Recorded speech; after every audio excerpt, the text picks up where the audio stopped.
HD 현대중공업 2025년도 실적을 슬포트회계로 분석하고 2026년 매출액을 예측해 보도록 하겠습니다. 매출은 21.4% 증가했고 영업이익은 158%가 증가했습니다.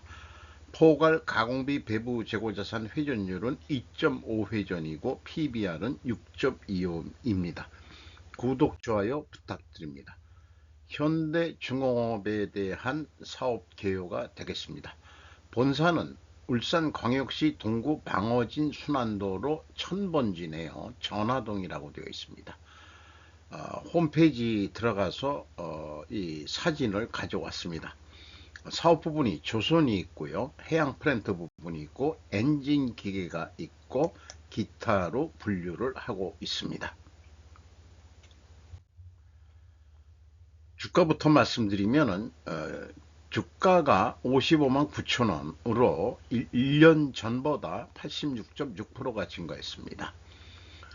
참고적으로 제가 직접 게임으로 임팩트라는 거를 만들어 봤는데 6.5%밖에 증가를 안 했어요. 그런 거에 비해서 또 임팩트를 BPS로 나눴을 때 이게 거꾸로 내려갔습니다. 근데 주가는 올랐다. 그러니까 주가가 좀 내려갈 수도 있지 않느냐 이렇게 또 생각도 해봅니다. 5% 이상 수준은 한국조선해양주식회사가 69.23%, 중간지수회사죠. HD현대의 국민연금이 7.97%, 외국인이 15.37% 이렇게 되어 있습니다. 그리고 한국조선해양 자체의 외국인 지분율은 34.32%로 나오고 있습니다. HD현대중공업에 많은 그 외국계 기업들이 투자를 하고 있네요. 스루풋 회계 분석 결과입니다. 매출이 17조 5,695억 원으로 전년보다 21.4%가 증가했습니다. 매출에 비례하는 매출 재료비는 9조 9,641억 원으로 15.4% 증가했습니다. 그 증가율의 갭이 마이너스 5.9%이기 때문에 여기서 우리는 원재료 가격이 하락했다라고 1차 추론을 해볼 수 있겠습니다. 수루풋율은 43.3%로 2.9% 상승했습니다. 운영경비 6조 689억 원으로 15.6% 증가했습니다. TOE 생산성은 1.25로서 0.13포인트가 상승했습니다. 스루풋 영업이익은 1조 5,364억 원으로 158%가 증가했는데 원가회계 영업이익보다는 5,063억 원이 더 적은 수치입니다. 이것은 계약자산, 포괄 가공비 배부 재고자산이 크게 증가했기 때문입니다. 스루풋 영업이익률은 8.7%로서 4.6% 상승했습니다. 매출 재료 비율이 지속적으로 낮아지고 있다는 것은 매출 재료 비율이 계속 내려가고 있죠. 마진율이 올라가고 있다는 의미가 되겠습니다. 운영 경비율도 계속해서 낮아지고 있습니다. 원가회계 손익은 참고 사항으로서 이제는 올려놓는 거로 하겠습니다. 원가회계 상으로는 2조가 이익이 났다고 이렇게 되어 있는데 포괄 가공비 배부 재고자산이 증가해서 이렇게 높게 나오고 있습니다. 여기에 우측에서 포함했듯이 원가 세계의 가장 모순인 재고가 계속 증가해야 한다는 문제점을 원가회계는 가지고 있다는 것을 저는 계속 주장하고 있는 거죠. 재고자산 내역입니다. 제공품만 가공비 배부 재고자산에 들어갑니다. 7,187억 원으로 지금 작업 중에 있는 거죠. 334억 원이 증가했습니다. 계약자산은 모든 공정의 지금 진행률을 가지고 아직 청구 안 한 것도 수익으로 인식하는 금액입니다. 이게 2025년도에 1조 5,589억 원이나 크게 증가했습니다. 전년도에 비해서 한 10배 이상 이렇게 많이 늘어났다는 것을 이게 맞나 싶기도 합니다. 참고적으로 수주잔고를 말씀드리면은 이렇게 표시하는 방법은 아주 모범적으로 잘 하고 있는 기업입니다. 다른 데서는 초등학교 수준 정도로 하고 있는데 이 정도면은 이제 수불식으로 하고 있다. 이렇게 증감 내역 흐름을 알려주고 있는 거죠. 56조 3,844억 수주 잔고가 있는데 이것은 약 3년치 정도의 수주 물량이 되겠습니다. 뭐 말씀드린 대로 요렇게들 좀 했으면 좋겠고, 2025년은 특별히 하나를 더 사입했는데 사업 결합으로 11조 3,763억 원이 그 수주액을 증가시켰는데 요게 현대 미포 조선입니다. 비용의 성격적 분류 분석 내용입니다. A. 재고자산의 변동이 마이너스 4,835억 원, 재고가 증가했다는 뜻이고요. 그 다음에 재고자산 매입액이 부족 9,414억 원인데 매입액으로 돼 있으면은 회사는 재고자산의 변동 범위를 전체 재고자산으로 가져가고 있다는 얘기입니다. 요 2번에 해당하겠습니다. 기준은 가공비 배부 재고자산이 되는데 스루폿은 1번으로 하고 있습니다. 이것이 합리적인 거죠. 나머지는 저는 비합리적이라고 생각합니다. AB를 더한 MC 매출원가 재료비는 10.9% 증가했고 운영경비 15.6% 증가했습니다. 운영경비에서 판매관리비 9,176억 원을 뺀 5조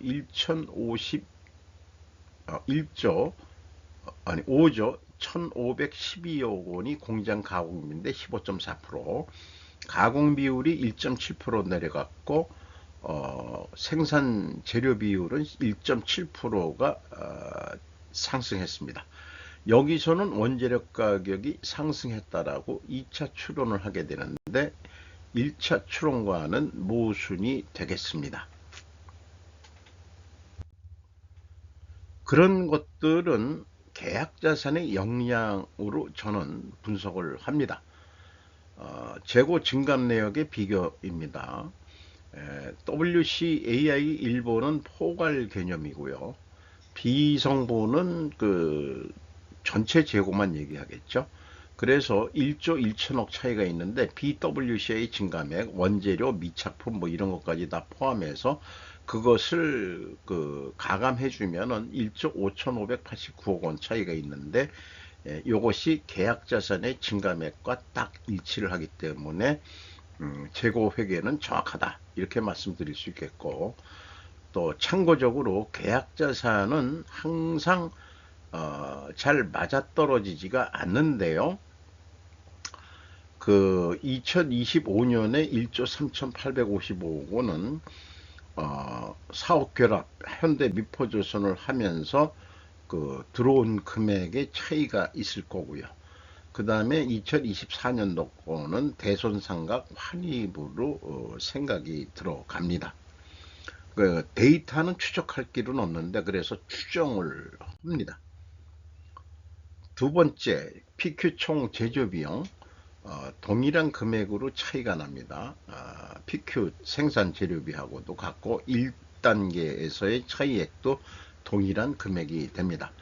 현금 흐름표 기준으로 말씀드리면은 2025년도에 갭이 있는데 현금식으로 얘기하면은 3,068억 원의 현금이 나갔으면 그만큼 증가해야 되는데 더 증가했어요. 4,836억 원, 1,767억 원이 더 증가했는데 이것도 사업계획에 의한 재고자산 증가로 추정이 됩니다. 그렇다면 2025년도에 5억 6,200만 원은 요거는 추적하지를 할 단서가 없습니다.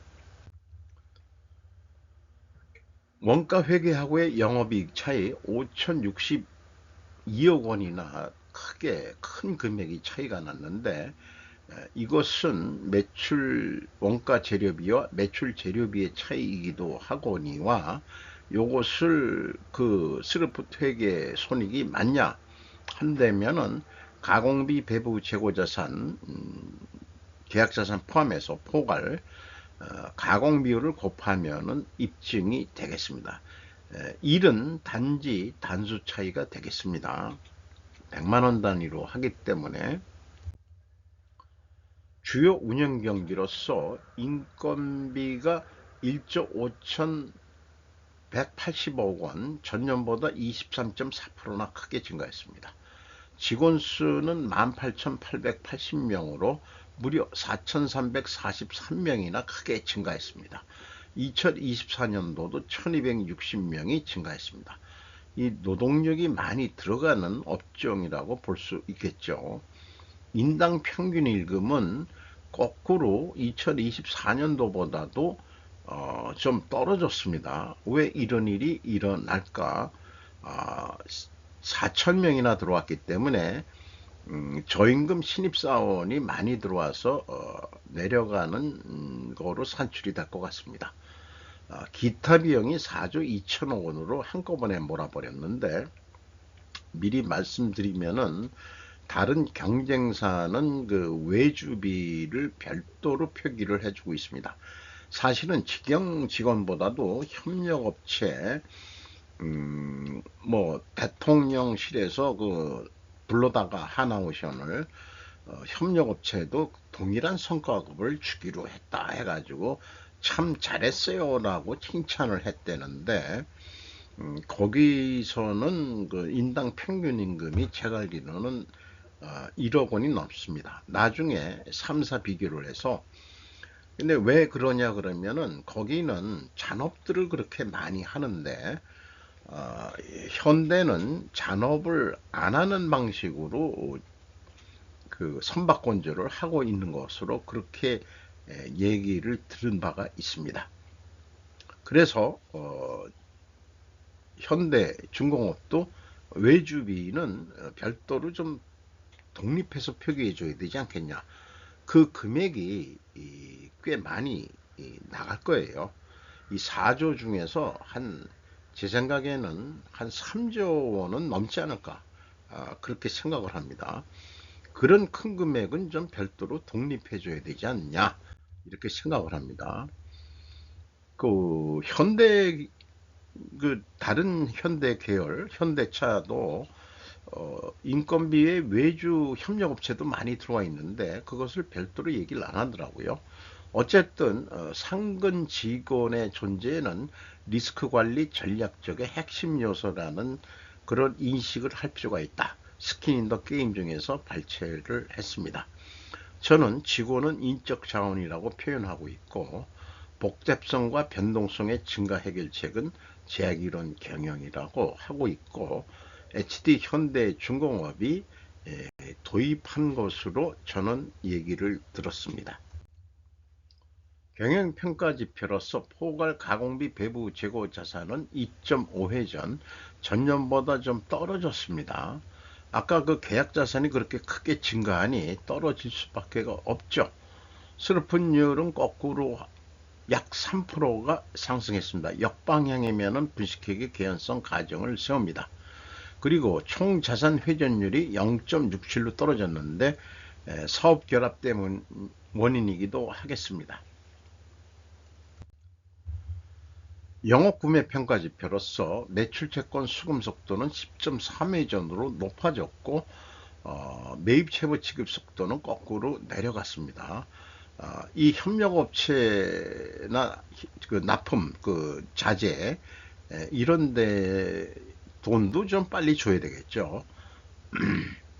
이게 늦어진 이유가 왜 늦어졌는지, 현금 보포율이 대신 증가해 버렸네요.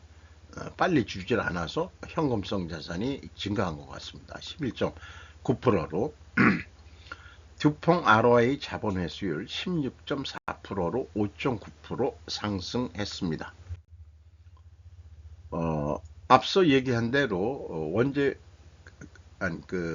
재고 회전율 하락했고 스루프율은 상승, 역방향은 분식회계 개연성 가정을 세우는데 이것을 반증하려면은 원재료 가격이 상승하고 판매 가격은 인상이 돼야 됩니다. 그런데 일반 제조업은 수량에 의한 재고 회전율로도 검증을 해본다고 그러지만 건설이나 조선업은 요거는 적용이 불가능하겠습니다. 원재료 및 제품 가격 추이로서 철강제만을 공시를 했는데 4.4% ha락했어요. 비중은 매입 비중이 여기 표현대로 있는데 강제니까 18.3%, 나머지 그 조선 기자재가 다른 것도 많이 들어가는 모양인데 그게 반인데 요게 0.8% 가중 평균하면 이렇게 되겠습니다. 그래서 원재료 가격 추이는 최소 조선 부분만이라도 이렇게 뭐 인슐레이션 판넬, 케이블, 강제, 블록, 선실제, 함포 뭐 이런 거로 조금 좀 분류해서 원재료 가격을 공시를 해줘야 조금 더 그 정보 욕구를 충족시켜주지 않겠는가 그렇게 생각합니다. 제품 가격 추이는 이게 그 오일된 거나 그 다음에 컨테이너 선이나 이런 식으로 소개를 하고 있는데 3.5% 하락한 것으로 되어 있습니다. 이것은 실제 수주 가격이라기보다는 자료 출처가 쉬핑 인텔리전스 네트워크에서 클락슨 리서치라는 데의 자료를 소개를 하고 있는 것입니다. 그러니까 실제 수주 판매 가격이 내려갔는지 올라갔는지는 잘 모르겠습니다만은 올라갈 수도 있었겠죠. 그래서 지금까지 나온 거를 요약을 하면은 1차 손익계산서에서는 원재료 가격 하락, 근데 2차 추론에서는 상승, 그래서 모순이 나왔죠.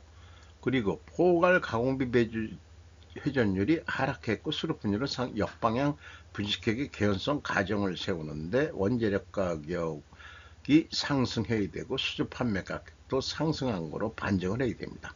그러나 원재료 가격 하락했죠. 수주 판매 가격도 하락했습니다. 반증이 불가능한데 이것의 근본 원인은 계약 자산이 너무 급격히 증가했다. 이렇게 봐지기도 합니다. 그런데 판매 가격이 3.5% 내려갔는데 원재료가 0.8% 내려갔다면 원재료 가격은 상대적으로 상승했다.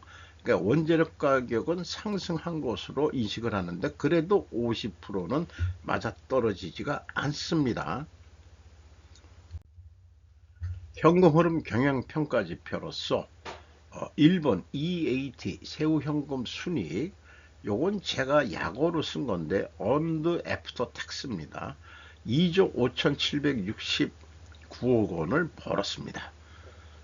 2번 EMS 언드 머니 세일즈 사업 활동으로 전체 유입된 돈은 2조 2,561억 원이 되겠고 최종 9,400억 원이 현금이 유출이 됐습니다. 캐펙스 유동자산이 2조 2천억 원이나 현금이 나간 거로 되는데 현금식으로 보기 때문에 이게 현대미포조선 사업결합이라고 보면 되겠습니다. 2025년도는 그러면 그 9,400억이라는 현금이 또 어디에 많이 나갔겠느냐? 채권자 잉여 현금 흐름 5,394억 원을 원금 포함해서 갚아가지고 이자 부채가 16.7%에서 6.4%로 크게 떨어졌습니다. 그리고 주주잉여 현금흐름에도 2조 원 돈이 나갔습니다. 근데 이거는 뭐 실제 현금으로 나갔다고 인식이 되는 거죠. 사역 결합을 하면서 그 다음에 배당액이 있습니다. 그래서 이게 2025년도는 2조 원대나 주주들이 더 투자한 거로 인식을 해야 되는 거죠. 현찰로 갖다 준 거나 마찬가지가 되는 거죠. 두 가지가 합친 것을 회사 잉여 현금이라고 그럽니다. 1조 5,395억 원의 현금이 유출이 됐습니다. 참고적으로 납입자본 성장률은 2.7배, 사업결합을 하면서도 납입자본 성장은 됐습니다. 이익잉여금률도 42.5%로 증가했습니다. 2025년도 실적을 토대로 2026년도 매출액을 예측해 보도록 합니다. 우선 운영경비가 15.6% 증가했었는데 15% 증가한다고 보고 1 더하기 15% 해서 스르픈율로 나누면 23조 2218억 원을 할 것 같다. 또 이 매출 증가율이 32.2%나 크게 올라갈 것 같은데 요거를 매출 재료 비율에 적용해 가지고 매출 재료 비율로 나누면 동일한 금액을 예측할 수 있겠습니다. 그래서 계약을 23조 2천억에 한다 하면은 한 3조 원 남는 거로 예측이 되고요. 더 욕심을 내서 포괄 가공비 배부 재고자산 회전율이 2.5회전인데 0.1회전만 더 올려보자. 4.1% 계약자산을 빨리빨리 끝내서 매출에 반영시키자. 그러면 매출은 24조 1798억 원으로 늘어나고 운영경비가 증가하더라도 영업이익은 3조 4천억으로 늘어날 것입니다. 그러면 원가회계도 예측은 해보는 것으로 해봤습니다. 원가회계는 재고가 감소했을 경우, 재고가 증가했을 경우를 구분해 봐야 됩니다. 재고가 감소했을 때는 총 제조비용보다 매출원가가 증가를 해버립니다. 또 반대로 재고가 증가할 때는 총 제조비용보다 매출원가가 낮아지는 이상한 나라의 앨리스 산식이 매출원가 산식인 거죠. 그래서 동일한 목표액을 실현하려면은 재고가 감소했을 때는 판매 금액을 올려야 되고 재고가 증가했을 때는 판매 금액이 내려가도 이게 뭐 거의 3조 원이나 차이가 나는데도 동일한 이익이 나온다. 이런 모순이 나오는 거죠. 그래서 이게 영업하는 쪽에서는 재고 증가 뭐 이런 거 우리는 솔직히 모르겠다. 그리고 일반적으로 사업계획할 때 이렇게 하지 않겠나 싶습니다. 재료비 얼마 들어갈 거고 가공비 얼마 들어갈 거고 총 제조비용이 18조 9,468억 원인데 판매관리비 9,384억 원을 더하면 합계가 19조 8,850억 원이 되지 않겠냐. 그러면은 마진을 봐야 되니까 4조 원. 요거를 이렇게 사업계획할 때는 약간씩 부풀릴 겁니다. 그래서 24조 1,500원 이거를 만약에 판매 단가라고 비유한다면은 이렇게 부르는데 계약은 스르프 쪽의 의사 결정으로 23조 2천억 원을 하면은 1조 8천억 원뿐이 남지가 않는다. 그래서 더 노력하라는 압력이 있어가지고 4.2% 매출을 증가했으면은 재고가 감소할 거 아니에요. 그러면은 기대만큼은 그렇게 이익이 늘어나지가 않습니다. 스르풋은 한 3천억 정도 더 이익이 나는데 그래서 예측 손이 했을 때 그 재고가 감소하면은 영업이익이 크게 줄어들고요. 재고가 증가하면 스르풋보다도 이익이 많이 나죠. 그래서 이 추가 판매로 스르풋 쪽은 3조 4천억 원으로 늘어나는데 코스트로 추가 판매를 동일한 금액으로 판매하더라도 재고가 감소하기 때문에 영업이익은 그렇게 크게 늘어나지가 않습니다. 그래서 원가 회계하고 갭이 더 확대가 될 것입니다. 그래서 항상 재고가 증가해야 한다는 전제 조건은 이거는 우리는 잘못된 세계에서 살고 있다. 그런 실적을 가지고 주가들이 뭐 잘했니 못했니 했다는 게 어떻게 해서 보면은 좀 어설픈 얘기 아닌가 이런 생각까지도 들게 됩니다. 그래서 이 원가 회계를 쓰레기통에 버리려면은 적어도 글로벌 금융 세력인 로스차일드 집안에서 은행 뱅커 집안에서 원가 회계를 버리세요. 그러면은 대출을 해줄게요. 라고 주창을 해줘야 되지 않겠냐. 이렇게 좀 생각을 합니다. 오늘도 좋은 하루 되시기 바랍니다.